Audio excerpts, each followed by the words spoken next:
Atuar no ensino colaborativo é um grande desafio.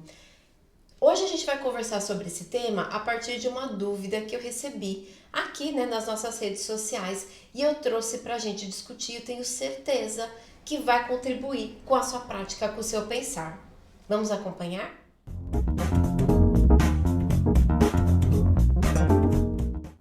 Em primeiro lugar, bem-vindo, bem-vinda. Eu sou a professora Fabiana e você está aqui na Inclutopia.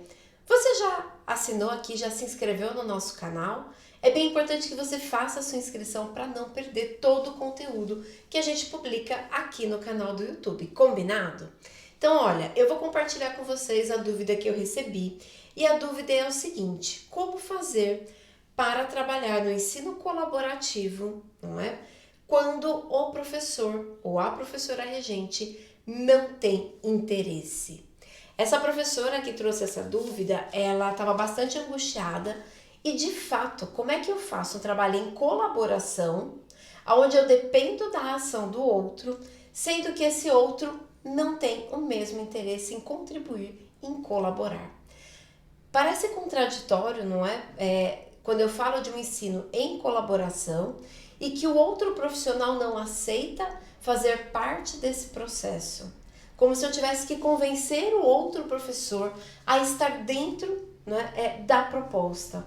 Essa proposta, normalmente, ela não parte do professor da sala de recursos, né? Ela não parte do professor do ensino colaborativo.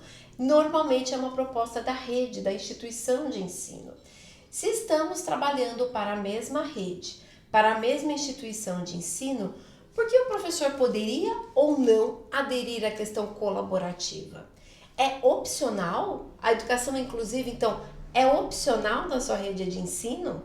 Eu acredito que não, porque nós temos uma lei maior, uma lei federal, desde a Constituição, lei de diretrizes e bases, lei brasileira de inclusão, que garante o ensino inclusivo no nosso país. Esse ensino ele pode ser organizado de diferentes formas, mas você vai observar nas normativas da sua rede de ensino como é que ele foi feita a sua organização. Essa organização, se há o serviço de sala de recursos, se há o serviço itinerante, se você tem aí uma proposta colaborativa. Tendo essa normativa da sua rede de ensino, você precisa ler, se apropriar, e é a partir dessa regulamentação que você vai conversar com o seu gestor, que pode ser o coordenador pedagógico, pode ser o diretor da unidade, pode ser o gestor de educação inclusiva a qual você responde aí na sua rede de ensino, e vocês vão mapear e ver quais serão as ações para que essa ação em colaboração se aprofunde. Não existe como a gente fazer um trabalho chamado de ensino colaborativo quando só um dos lados é que é responsável pelo ensino do estudante. Trabalhar em colaboração, ele requer que os dois profissionais tenham uma atuação em conjunto com aquela turma. Pensem de forma conjuntamente com essa turma.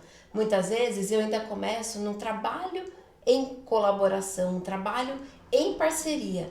Quando esse professor de educação especial, às vezes ele está responsável por muitas turmas. Então ele não consegue ter aquele tempo de aprofundamento para colaborar de forma total, efetiva e constante em uma única turma, por exemplo.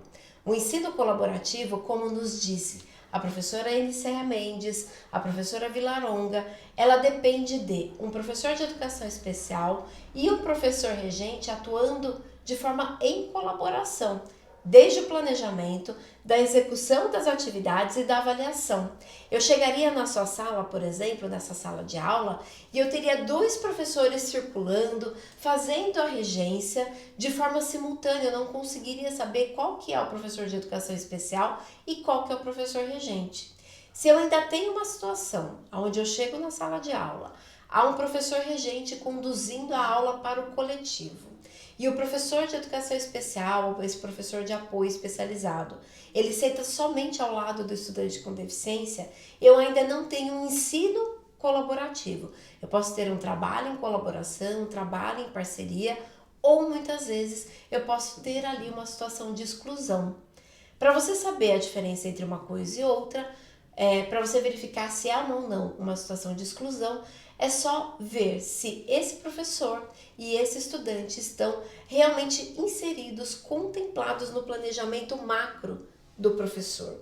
Se o professor entra na sala, dá a sua aula e esse professor de educação especial tenta fazer a adaptação em tempo real, é uma situação de exclusão dentro da sala de aula, mesmo tendo o apoio. Eu sei que eu não consigo trazer para você a solução, né? A varinha de condão mágica para que a gente consiga convencer o outro a ser colaborativo e que o sistema entenda isso como importante. Mas quando você começa a perceber que essa é uma proposta de rede e não é uma proposta do professor apenas, você começa a entender que outras pessoas precisam se ocupar dessa questão. A gestão da escola, a gestão de educação inclusiva na sua rede de ensino também. Se você está sozinho, se você está sozinha dentro do ensino colaborativo, entre aspas, significa que ele não está tão colaborativo assim. Espero ter contribuído com as suas dúvidas e aproveite aqui esse espaço dos comentários para trazer questões, a sua visão, como é que está sendo para você. Eu leio tudo e é a partir daqui que eu produzo conteúdo para contribuir na sua prática. Até a próxima Includica!